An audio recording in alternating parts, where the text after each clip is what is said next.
Welcome to Killer Women with your host, best-selling author, Danielle Girard. And now, Danielle's next killer woman. Hello, and welcome to Killer Women Podcast, a proud member of the Authors on the Air global network with more than 4 million listeners.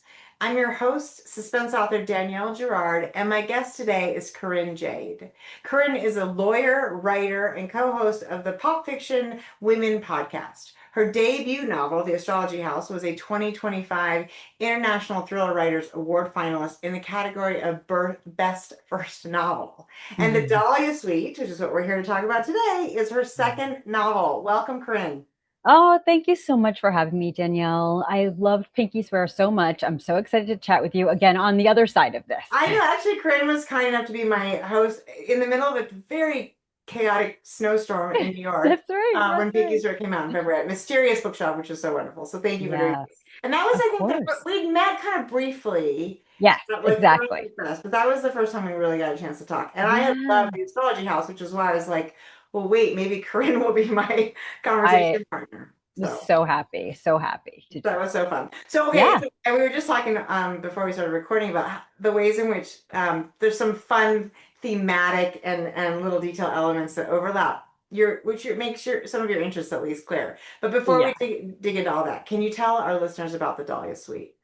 Sure. The Dahlia Suite follows 3 women who are at kind of really low points in their lives through no fault of their own. But it is a little bit of, I'm glad I had the Bell Burden now to reference, right? It's a little bit of the, like, stars are just like us. They have problems too kind of thing. So they're very privileged people. Lindsay Law, who is a multi-Oscar nominated actress, is really upset that she hasn't won. And then Paige has a child already, has a very nice life, is in this beautiful resort, but she wants another child, and she's so driven by that need. And then Gabby, who's our concierge, who has the power to really make anything happen on this island. But when it comes to her own life, she doesn't have that same power. It's not backed by her clients, the resort guests. So they're at low points when they need something more than what they already have. And that's where we follow them.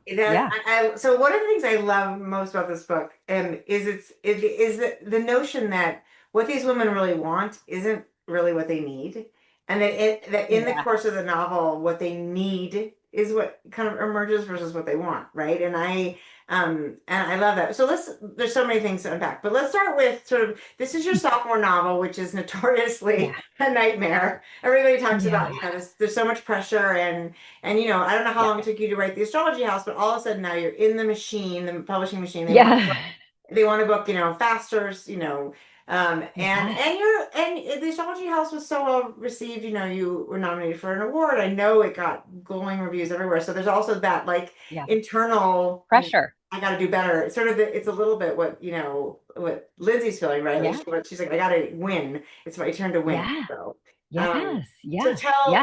So tell what was it like? It was an odd experience. So the Astrology House didn't take me that long to write, relatively speaking, but I had written many books before that.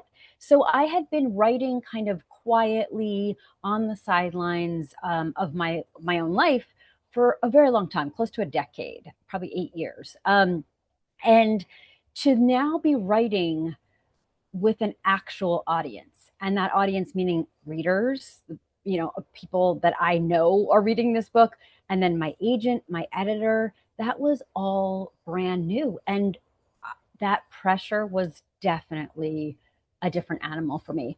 I also was supposed to turn in the Dahlia Suite when Astrology House was coming out, but I had no mental bandwidth for writing and being creative, or it wasn't very good. I'll tell you that. Whatever I did get out was not good.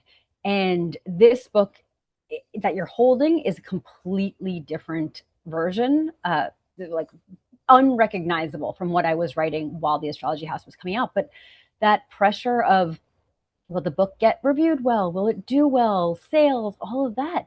I had no real bandwidth for creativity in that time. And that surprised me because I had plenty of time.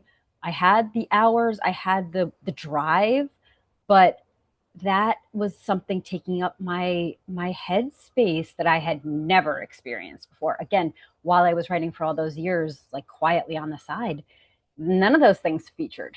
And if they did, it was so fictional and far off that it didn't do anything for me. It was actually almost exciting. Like, oh, maybe one day someone will read this. Well, now it's no longer hypothetical. Now it is very real. And those someday somebody, they have a face, they have a timeline. It's a different ballgame. It totally is. So how did so how did I mean, without spoiling it for us, like, Yeah. how I want to, I'm so curious to know sort of how it changed. Yeah. Oh my gosh. It changed. Everything changed. I mean, I really did have a completely different setup. I always knew I wanted a locked island. That was definite. That was there from the start. But I had older kids. Older kids were on the island. It was a whole different. Yeah, It was a whole totally different different. story. But I think at that point, I wasn't sure what I was trying to say. And then when Astrology House came out, and it was received well, and I felt amazing about it being out there. I was like, oh, what does it feel like to be at the top of or in your dreams? And the first thing that came to me was the fear of losing it all. So that's when this Dahlia Suite that you're holding really unfolded, because that is what's happening here. These women are all afraid that the power they've wielded is useless all of a sudden. And how could that be when this is all anyone wants? And that I drew very much from my own internal struggles. Yeah. So there's Yeah. some, so of course the Astrology House, there's astrology, there's tarot. These things Yeah. appear also in this book. And I know you and I talked about this because I'm like, I love, I'm so into all the woo-woo. Like, bring Yeah. on, and the older I get, the more I'm like, just open up the woo-woo for me because it's like, Yes. so I'm curious to know, I mean, are those things like you're thinking about the setup of the novel, and I mean, and there's some supernatural elements in this, which I also Yes. really, really appreciated. Yes. And I'm curious to know, like, are those happening in your mind as the story's forming, or is it like Yeah. you're like trying to figure out these parts and you're like, oh, and there's this other thing that kind of shows that. How do you design a story? Yeah, I think that's a great question. I wish I knew, because I now know, right? as I move on, I don't know, but I can tell you for this one, and even for the Astrology House, they're similar in this way. I had a lot of, I grew up like work hard, play by the rules, do the thing that get your advice, follow it to the letter, and XYZ will come, whatever it is. It's just like, do the thing, be good, and it will keep you safe and protected, and it will get you exactly what you want. And I was trying to be published with the Astrology House, and all the directions wasn't getting me there. And then with the Dahlia Suite, it was like, who do I please? How do I please them? What do I do? And I was looking for answers for both books. I was looking for answers, logic, instructions, something. And I had to really rely on, if you don't have those things, if you don't have instructions, if you don't have specific directions, specific checklist, what do you have? And that's where I leaned into kind of woo woo, or the kind of the supernatural creativity. Like, what are other ways to explain this? And I think in both books, there's definitely supernatural going on in this book, but I think in both books, it's really questionable. What is going on, right? It something bigger, or I mean, and is creativity, is making up entire worlds as you've done 16 times or 20 times, is that something sort of supernatural, or Right. is it just as simple as sitting down and typing words? I think it's somewhere in between, personally. Oh, there has to be some magic, right? For sure. Yes. I mean, that when you write, sometimes you write and you're like, wait, I don't even know where these people came from. I Yeah. literally never imagined this person on the page, and there they are, and they're kind of fully formed, and they have this backstory that I don't even Yeah. remember. I mean, you get that. I don't know about you, like, there's the best writing days are when you sort of come out of like what it feels like a fugue state. And there's like Yes. words on the page, and some of them, of course, are going to be shit because that's just how it goes. But Yeah. some of them like actually make sense, and you're like, this furthers the story, or it takes in a different direction. Yeah, no, I think I think the supernatural is not, and it is like, I mean, the supernatural in this book is sort of a form of like, of Yeah. just like in listening to the universe tell Yeah. a story. So it isn't Yeah. that far. It isn't that far removed. I mean, it's a little bit more Yeah. dramatic, but it's not that far Yeah. removed from what we do. Yeah. So And Paige's mother, this is yeah. a small spoiler, is gone. And lots of people believe in communicating with loved ones that have crossed over to the other side, that have passed away. And so that is where her learning to listen to, like you said, the universe, or and what part of it is her intuition, what part of it is that soul connection. And that's where it comes. She comes by it very honestly, and she develops it more over the course of the book. But she comes by it very honestly. She was young when her mom died, and she has been in tune with something that I think we all could be in tune with, and certainly are taught not to be. Right, right. Yeah.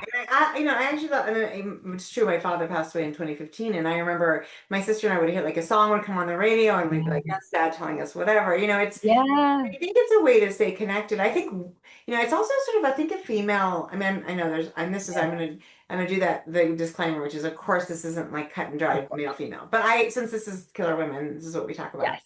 Okay. Yeah. I want to talk about the female aspects of it because I think, first of all, there's the sort of ode to friendship in this book, right? This ode to Yeah. like the women that even just when you meet somebody, that when you meet somebody and you have this kind of instant connection and you feel like you can tell them things you really would not share necessarily with 99.9% of the people you ever run across. Also, you're sharing your kind of innermost secrets. I love Yeah. that about it. I love the way that they sort of push each other. Like, one of them is like, I don't want to do this. And the other one's like, but I think you have to. I think the universe is calling you. And they both, Yeah. especially between Lindsay and Paige, back and forth, right? Yeah. Paige just had, she had a very traumatic birth with her son, Jonah. Yes. Yes. Is Jonas? Jonah. Yeah. Yep. Jonah.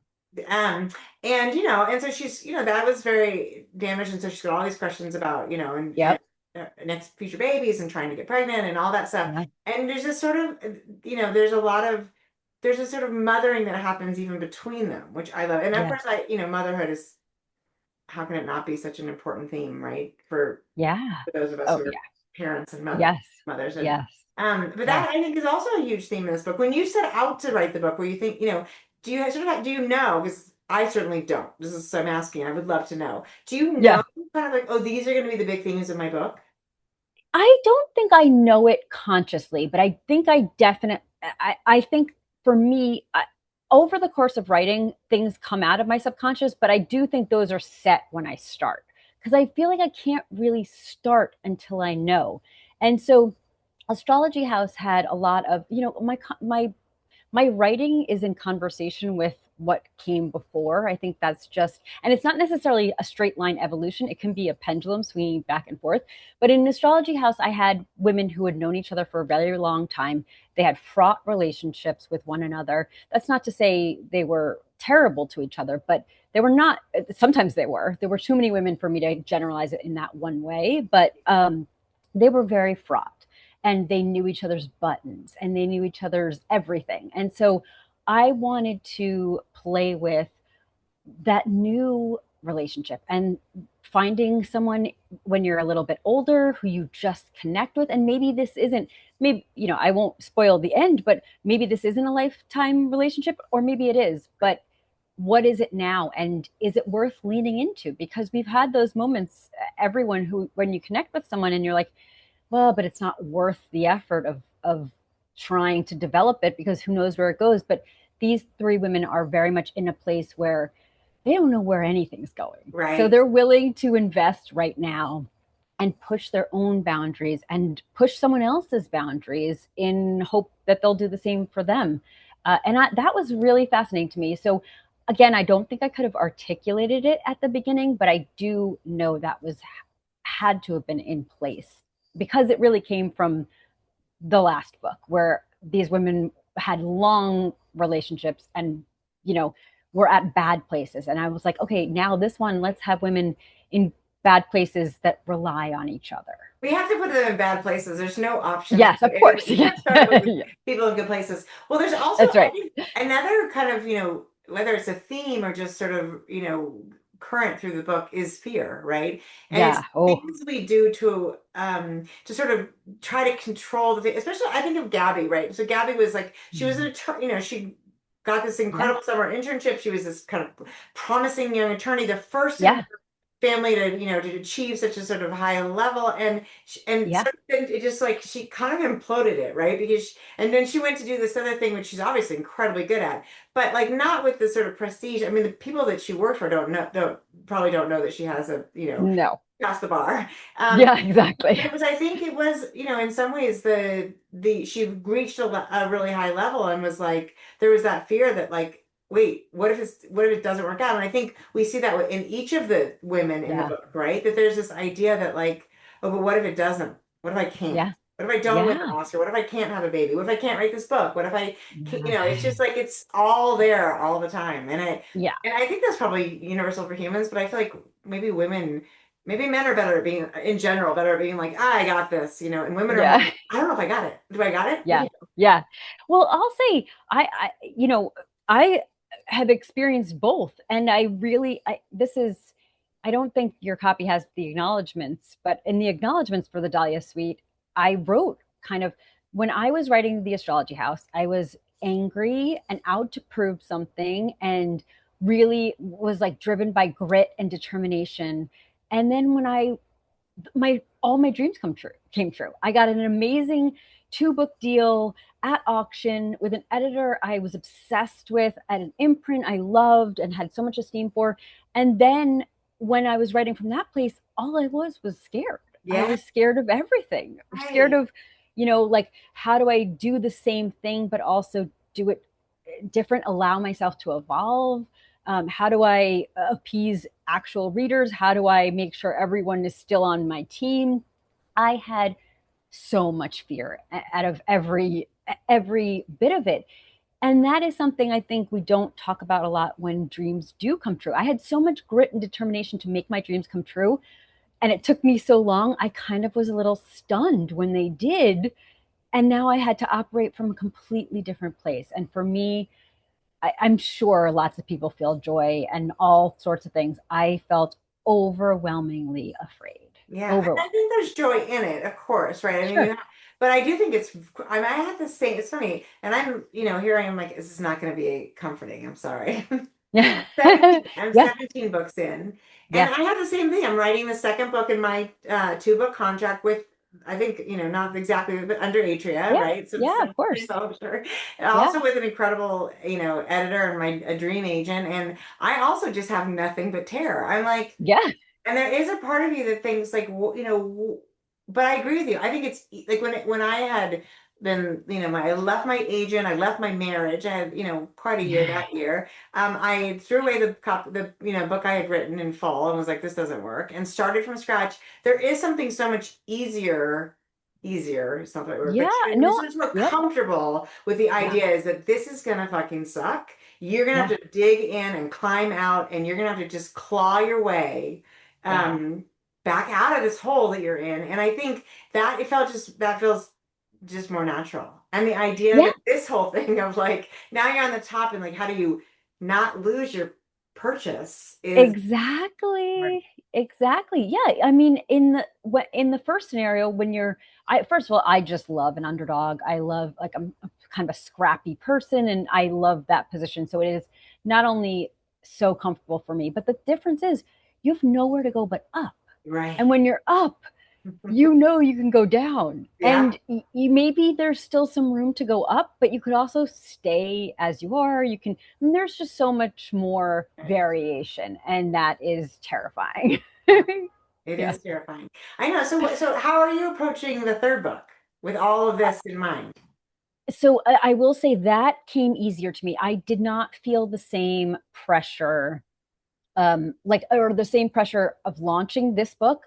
I love the Dahlia Suite so much, but I definitely was like, second child purr in the playpen, she'll be fine, right? Like I've already done this once. Yeah. So I have been, neglecting now. Well, I'll say we're still a month out. Yeah. So when Yeah. we're recording this, so I'll get back into that mode. I'll give her the attention she needs, but I've really been able to put that aside and not worry about what will happen when she's out in the world. And I've been very creative. I've been working on book 3, and it's not any easier, but that part I've set aside. And I feel a little bit, I was able to lock back into that scrappy side, right? Because now my contract's up.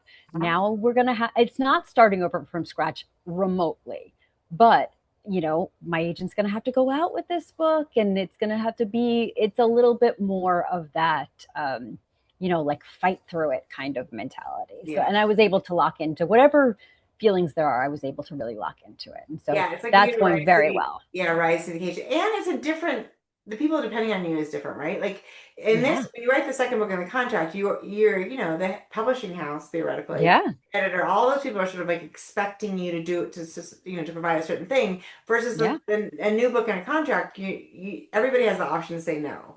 Versus in the second book, they do have the option to say no, but it's much less likely, right? So I always feel like they're more likely to take on something that they're like, oh, it's fine, it's her second book. Versus, with the first book in a contract, they're going to be like, you got to rewrite this and rewrite this and rewrite this because we got to sell it. So everybody works a little harder. So I agree with that. But I also, it's interesting. I mean, I don't know how you feel. I did, with Pinky Swear was the biggest, sort of longest, most prolonged launch I've ever done. It did feel like it felt like in some ways a debut, a different type of book than I'd ever written before and all that. And I spent so much time and energy writing articles and promotions and whatever. And I think, having done that, I feel like I kind of feel the same way. I'm like, the next book, she just has to sit in the playground because that's right. it takes too much time out of the, and this is the part we love, right? Like, I don't know about you, but the being in front of people, that is not. No, the writing. I want to get lost in the story, the characters. Yeah, definitely. Yeah. You end up writing more for you're writing more for yourself, That's another thing I very much that's such a great point. I very much was able to get back to that too. This book I was writing, the third book, I'm writing for myself. And I hope people see it, but at its core. And that was the struggle with the second book, was having to put away those people that I was picturing reading this book. So I was able to do that. And constantly being like, how does this, what we loved about the Astrology House, is she gonna, it's right. Oh my gosh, I know. You're creating it, you're creating your collection. So it's all new. They're always gonna take, each subsequent book, there's a little less like pressure on that, the comparison between any book and right. That's a good point. So you got everybody being like, "How is it? Is it as good? Is it?" And there's a lot of people that sort of, I think, not fellow authors, thankfully, but I think there's a sense in the world that when somebody does really well and has something exciting happen, people are sort of waiting for you to kind of come down. Oh yeah, for sure. And you're like, for sure. This is like, thanks. Thanks so much. So what I love that you chose this Lindsay and the Oscars and was she always going to be in that world, because it's such a sort of fun bubble of a world? Yeah, I think I was. I don't know when that came to me, but I was very much I am obsessed with movies and TV, and I am obsessed with the lore around the accolades. I think at the time it was Carey Mulligan. There were a lot of pieces about Carey Mulligan. And then as I was, coming up to this, it's now Timothée Chalamet, right? Like when actors are very decorated but don't win, if they become in this weird kind of like loop, they get stuck in this loop of, well, we know they're great, but they've never won. So like what, and they're like spiraling in this little spot, which is so ridiculous, because clearly how amazing, what every other actor would be obsessed with being nominated once, twice, multiple times. Right. But then you get to this point where it's like so many times without the win. Yes, it feels like a little curse. And I was very obsessed with that. Yeah. So I do feel like there's a parallel between writing and acting, to a point, right? I mean, there's this sort of like, there's a little bit of a performance art on the page. There's on this, in person. Yeah. And I always think, like, I think writing it's the best job. I love it. I'm so grateful to do it. I also think it's such a hard job. And then I look at the actors and think it's not as hard as that. That would be, I agree. Right? I agree. Yes, I basically just had that thought today or yesterday. I was just thinking that. I'm like, it is still harder to do that. Because at least when somebody reads your book, they're not like, well, look how fat and old she is. You know what I mean? Like, That's right. That's right? right. They're not That's like right. she could lose 20 pounds. I mean, maybe that somebody has said that. I thankfully I'm Yeah. not coming across those reviews, but it's like compared to like when you're an actor and you get to Yeah. come out to get your mail and somebody's I mean that and then you know the sort of identifiability of Mhm. you are once you get to be Yeah. like what you really Yeah. want is to be famous and then all of a sudden you're famous and now Yeah, exactly. the worst case scenario. There's always like a trade-off, right? There's always I got what I wanted, but I didn't see this side of it. And which side of it is worth it. Now, I think for writing, to me, it's very much still worth it to channel those fears or whatever else not being good enough or whatever, to keep going. Yeah. Yeah. Yeah. Well, it's cool. I mean, so you said had written a lot. I didn't know that you'd written a lot of books. I think it's less common to sell your first book. And actually, I don't know if you'll Yeah. agree with this, but I think it's we're better off when we've written a bunch of books that then get like buried in the backyard because Yeah. I Yeah. have I have three that I've never published, which now that I look back at them, I think thank God. But I Yeah. think it is like then you at least sort of know because if you sell your first ever written book, Oh that's my the first gosh. time you've gotten to the end and then revise. Like you don't have you need No. this is like we need practice. This is the 10,000 Yes. hours thing. I very much subscribe to that. Those were not wasted time.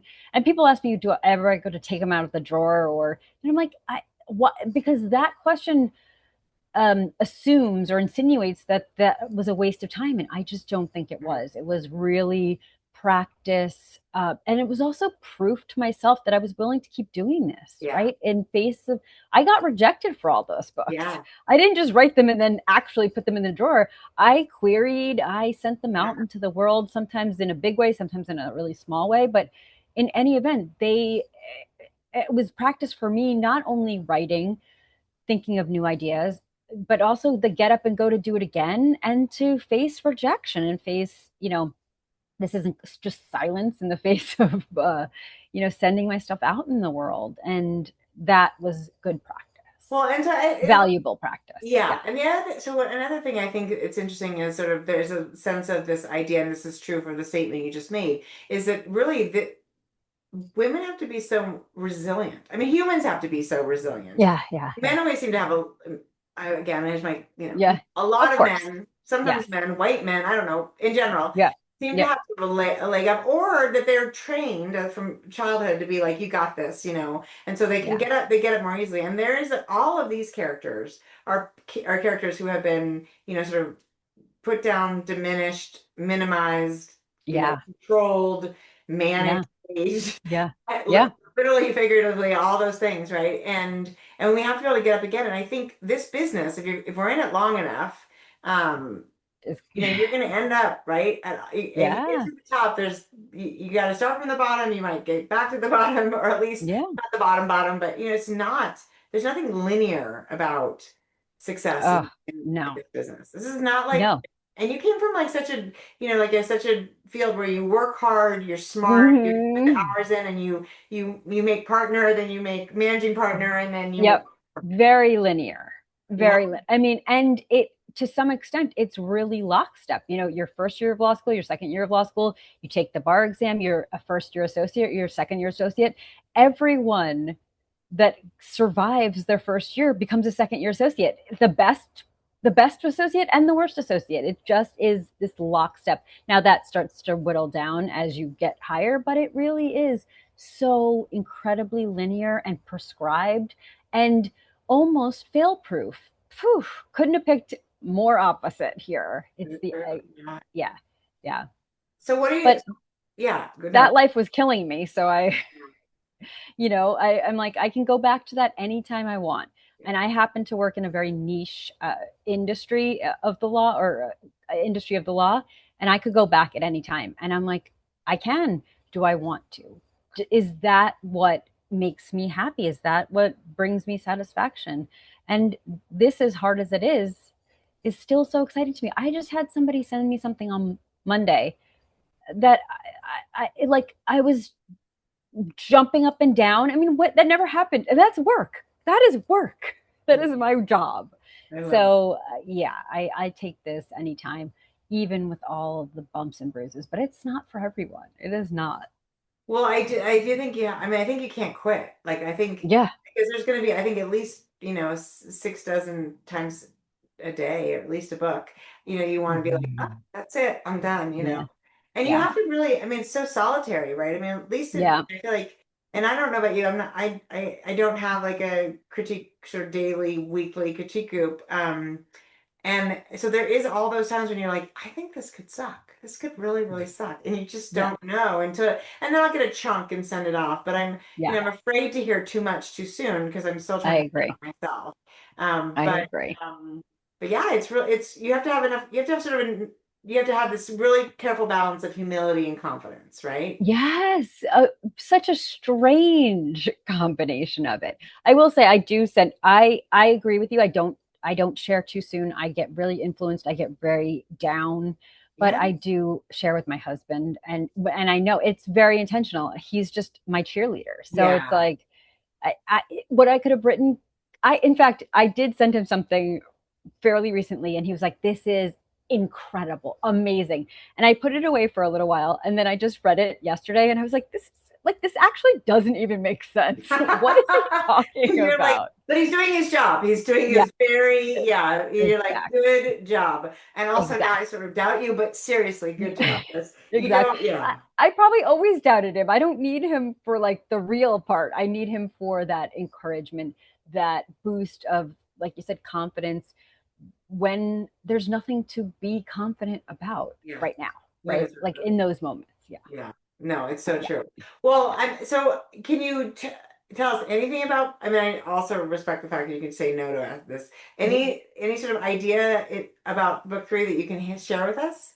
I can't. There. No, I have nothing to share, but I hope to soon. I hope, frankly, by the time this is out, I'll have news, but unfortunately, not yet. That's exciting. So you Yeah. are, but are you far enough along in a draft? Or are Oh, you, yeah. okay, Yeah. Yeah. Yes. I'm hoping, yeah, to know where it will land, if it will land, in what way it will land soon. soon. So Yes. that's Yes. so exciting. Well, Yeah. we are going to be giving away a copy of the Dahlia Suite, either on Danielle's Killer Women over on Facebook or on Killer Women Podcast and Instagram. So look for that. Carinn, tell our listeners where to find you to follow you and find out all the things you'll be doing and where you'll be for Dahlia Suite and all that good stuff. Yeah, sure. So Carinn Jade is all of my social media, although I'm really only active on Instagram. And it's Carinn. My parents, that Carinn is a name and they spelled it wrong, and I've had to live with it my whole life. Just um, well, because it's normally one N. Corinne. Oh, It's an right. Yeah. O and an E. And sometimes there's two R's, two N's, or one R, two N's. Sometimes those variations are different, but never with an A and never with no E. So, I I, love I that spend my whole creativity. life They there. were just Yeah. trying to like making sure you Yes. could get your own website without problem. Yeah, exactly. That's true. That is fair. Yeah. And then for Dahlia Suite, I'll be launching in New York City and I'll be in Boston and I'll be in LA in August and more details on that on my socials.